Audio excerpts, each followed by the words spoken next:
Welcome to the Nevada Author Network, a collaboration between the Sierra Arts Foundation and Two More Books. Recorded at the Depot Gallery and Bookstore in Sparks, Nevada. Each week we will interview a Nevada author and member of the Sierra Arts literary community. Our guest this week is author Teresa Breeden. And today we would like to welcome Teresa Breeden to our podcast. Hello, Teresa. Hello, thanks for having me. And this is when you can tell us a little bit about yourself and your book. And my book, okay. Yes. So I'm a writer, and I can't remember when I started writing. I think I started really early in life.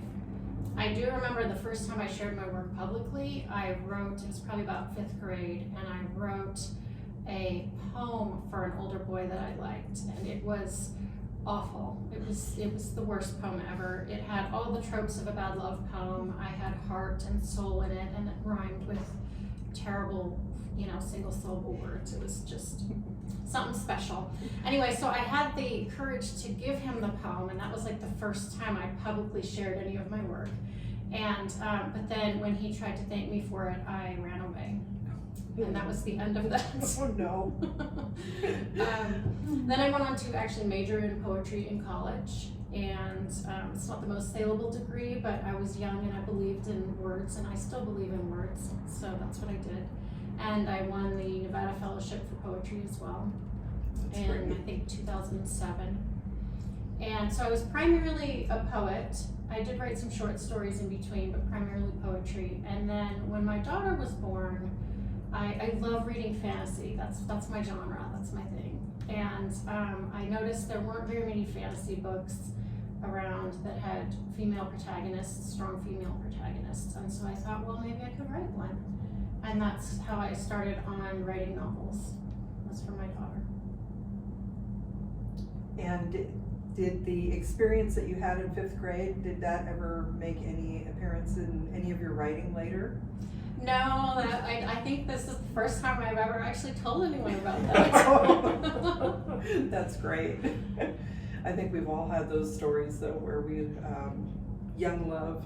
And young love is such a part of the kind of literary tradition where, Shakespeare, Romeo and Juliet. Yes, all of the greats. We've all been there. We can all relate. Does your daughter enjoy your writing? Sadly, no.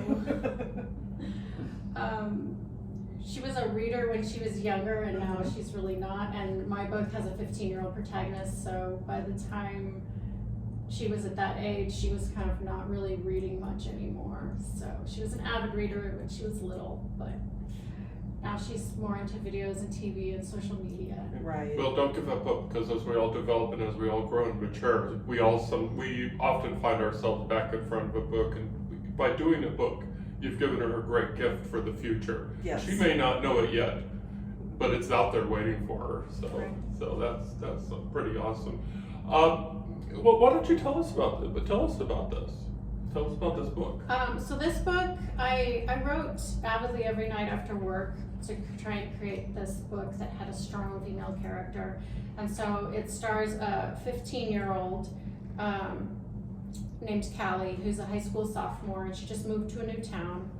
And she survived a recurring violence of a family curse by following these rules she set up for herself to try and stay alive. But the curse is getting worse and worse, and now she has to kind of decide if she's going to break some of her rules to keep staying alive. And so she's got some things to figure out. And then she also meets Adlai at her new school, who's a vampire, who is not a very nice fellow, and he tends to play with humans and then break them. But as their paths cross, he helps Callie a few times when she's in trouble and she's being attacked. And so she starts to think of him as a hero figure, and so then she's going to have to figure out if he's a hero or a villain. And so is he, honestly, going to have to figure that out. So it is a romance. It's a paranormal romance with a dual POV, so Adlai and Callie both have a point of view in the story. and I'm working on the sequel right now, and that's called, the first one is called Falling, and it's under my pen name, which is Tori Briar, Toribriar, and it can be found on Amazon. So where did you get the idea for this story?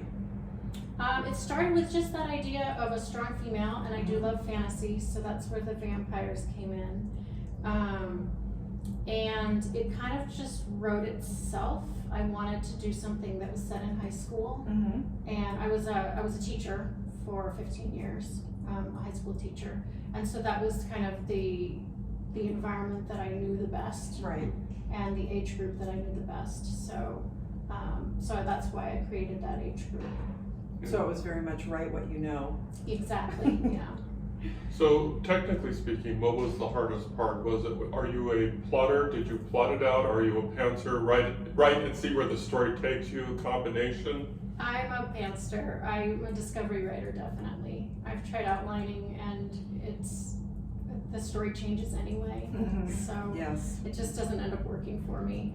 I do find that I have to edit a lot more because I'm a discovery writer, and so there's lots of going back and iterations to fix things that maybe aren't working. But for me, the easiest part is always beginnings. I love a good beginning when you're first meeting your characters, and it's like that. It's that infatuation mode where you're like, oh, I really like this person, Right. and you start getting to know them. Middles are a little harder because you have to work through all the details. And then endings, I find, can be really hard. It's hard to say goodbye to the characters, but it's also hard to, I think, wrap things up in a way that's really satisfying. And so for me, endings are the very most difficult part. So do you have an ending in mind, or did you discover the ending? For this book, I had an ending in mind, and I had to change it because the book was getting so long.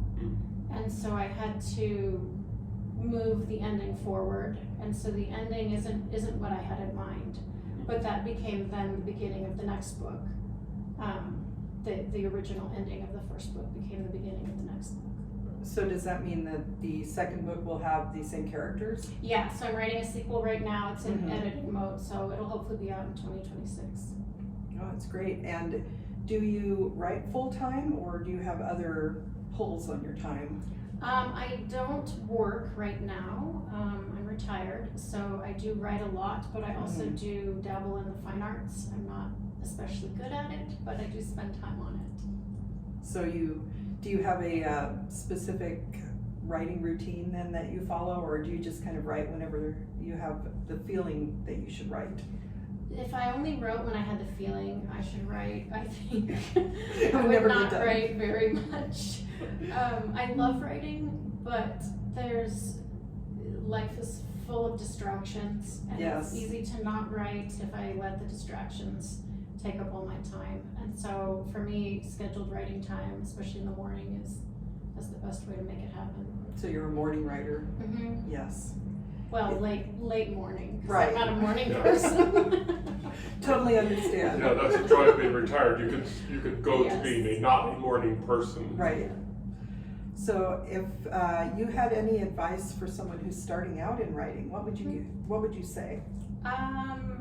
Set a timer and prepare yourself to even a short one, 15 minutes, just Right.